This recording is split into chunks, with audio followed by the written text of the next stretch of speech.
What's up everybody, this is DeanoGTO and today we're looking at the T49, the Tier 9 American light tank.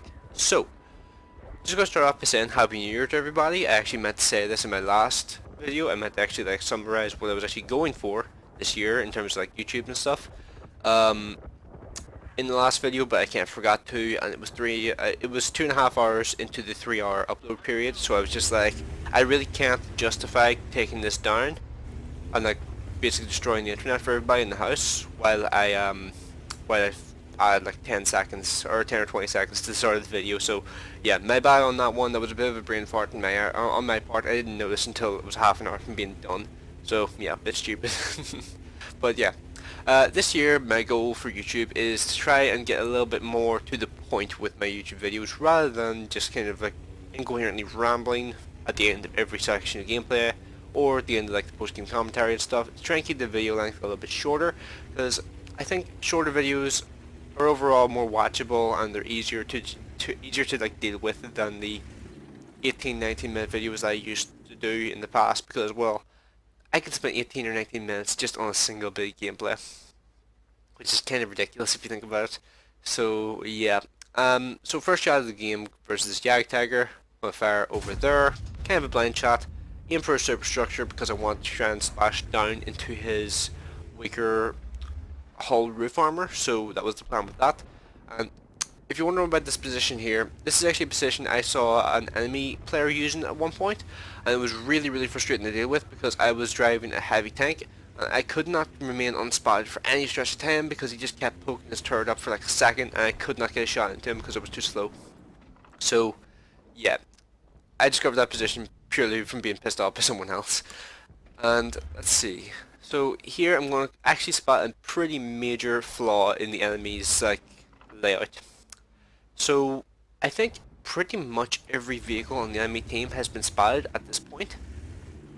And I kind of just think about it and I'm just like, I could sit on top of that ridge and not get shot. That tells me pretty clearly there's no one actually in the base watching what people are doing in that general area, and you're actually going to see me loading in a heat round here because I spotted a Tiger earlier. And well, what do you know about the Tiger? Well, front armor strong, side armor, rear armor absolute garbage. It's a little bit too much for the 76 pound of the HE rounds, and also that was a surprise. I did not expect that. I didn't even notice he hadn't been spotted yet, so that was a bit of a oh shit moment for me whenever I was playing this game. And the 704 is actually the quicker to react here, and then the Tiger is slowly turning around, somebody else gets a shot into his side, I put a 670 damage shot into his side armor, and yeah, I think these guys at this point in time were thinking yeah, he's going to drown, there's no way he's going to survive for more than 10 or so seconds down there. But here's the thing, I've actually been pushed down here before by a teammate, and I know for a fact I can get out of here. I've done it before in a medium tank. Can't remember exactly which one it was, but I have done it before in a medium tank. So at this point I'm just thinking, yeah, I can just sit here and just kind of proxy spot these guys. And I'm going to get the 704's attention by kind of just moving forward to make sure that he realized I was still there. And the 704 I think is going to be the one that's most annoyed by me being here, because he, as you can see, is just pointing this gun very intimidatingly towards me. And here's the thing, he can point that massive gun at me, but it doesn't mean shit unless he can actually shoot me, and why would I ever deliberately let him shoot me? So he's, I think, getting pissed off at this point, and here's where I make a bit of a brain fart, and I kind of drive into the water. Thankfully that resets the timer whenever I went over that little crest. The 704, for some bizarre reason, decided to rush down the hill, and I think you can guess where this is going. Yeah.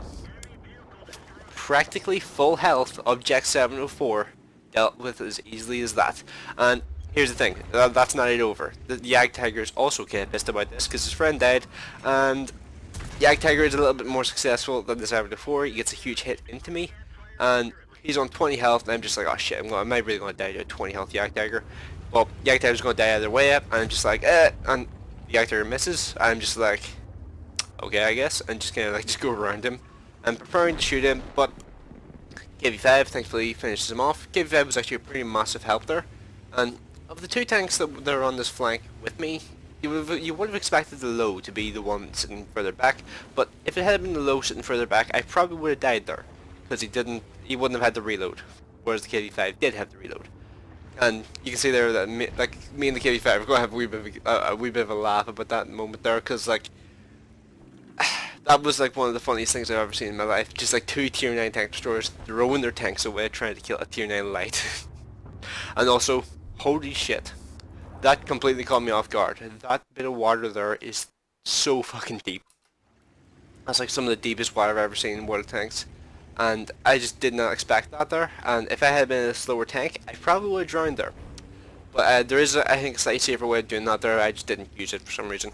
I think it was just not pay attention on my part. So let's see. So now we're in the situation here where there's T49 to the left. He's just in the middle, like monastery area. T44 to the right. And here I'm going to spend like the full time aiming this shot and completely derp it into the ground behind the guy. And here I'm actually going to have a bit of a cut because, well, nothing much happens for like 2 minutes. So I'm not really going to sit and watch that there. So I'll see you in about 2 minutes. Okay, so nearly exactly 2 minutes later, the Lorraine 40T has been spotted and he's done some damage to the KV5. So I decided to try and deal with this Lorraine 40T because he can be really annoying later. Rush around the corner, Lorraine tries to react. However, I'm a light tank with a 152mm gun. All I need to do is hit him and he's dead, and that's the end of his story. So, KV5 is sitting in the cap circle. It is 11 to 10 at the moment in terms of kills on either side. So it's actually a pretty close game. They have one tier 9 remaining, and as you can see, like 4 of my team are trying to deal with this one tier 9 light tank, which I thought was hilarious at the time. I was just like, it's taking 4 of my teammates to deal with this one light tank. I'm just like, okay. So Scorpion G is spotted back towards the enemy base. KV5 pings requesting for fire at the Scorpion G. I'm just thinking like, I am really the only person who is in a position to actually help this KV5 out. So I rush back towards where the enemy base is, go up this hill, and I'm honestly kind of amazed the Scorpion G, how do you not see this coming? Like, he's just sitting there. He fires one more shot, but then I just erase him. So, I don't know how he didn't see that coming, but okay. And that's pretty much the end of the game here now. The IS-3 is on like 11 health, and that is pretty much the game there now. So yeah, let's go on to the post-game stats. Although I should just say that the actual like, what was it, the resolution is a little different on this video because I actually do my commentary live. I don't record the gameplay first, then do the commentary. I just do it all in one. So the resolution is a little different this time because I was struggling to read it with the normal resolution that I use, so I lowered the resolution a little bit in order to be able to see the things on the screen a little bit more clearly, like team lists and stuff. So yeah, okay, let's go on to the post game stats here now. Okay, so we're back with the post game stats. So this game was worth a second class mastery for 2,176 XP and 53,450 credits. So I should just point out this XP total is massively inflated because of the Christmas boosts and also premium account. So let's see what the actual base XP was. It was 980.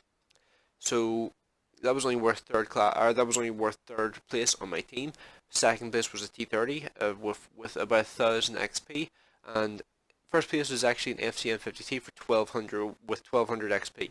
So this is actually, I think, the worst matchmaking for one of those. So that's a pretty good game for him. And first place on the enemy team was actually a T49 with 3,300 damage done, 3 kills and 577 XP. So yeah, the T49 is having a pretty good showing at the top of the table and also at the bottom. If you look at the bottom of the table here, you see that like the bottom place on both teams was a T49. So yeah, like T49 has a lot of potential, but you also need to know what you're doing with it in order to get the maximum out of it. So yeah, let's go on to the detailed report. So I fired 8 shots, 6 direct hits, and 6 penetrations. One shot I did fire, which I didn't mention, was against this T49 here. I only got close enough to him to actually like get like a that was close indicator thing. I didn't actually get any damage from that guy. That's why there was no additional damage from that. With 200 damage from over 300 meters out of the 2,100 total. and 580 damage by my assistance, and overall after the discount, or after deducting like the cost for running the tank, I made about 10,986 credits from that game.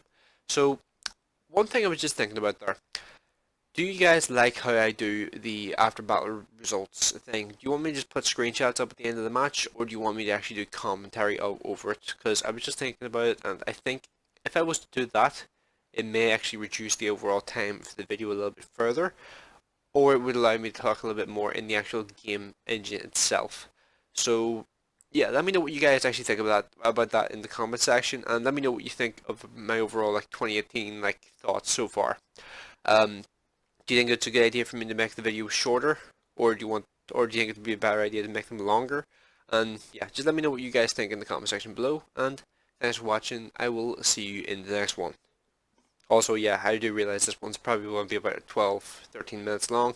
Whenever I was hoping it would be about 11, but well, 10 or 11. But yeah, unfortunately, because this game was a pretty long game for the most part, it was hard for me to try and keep it under that number.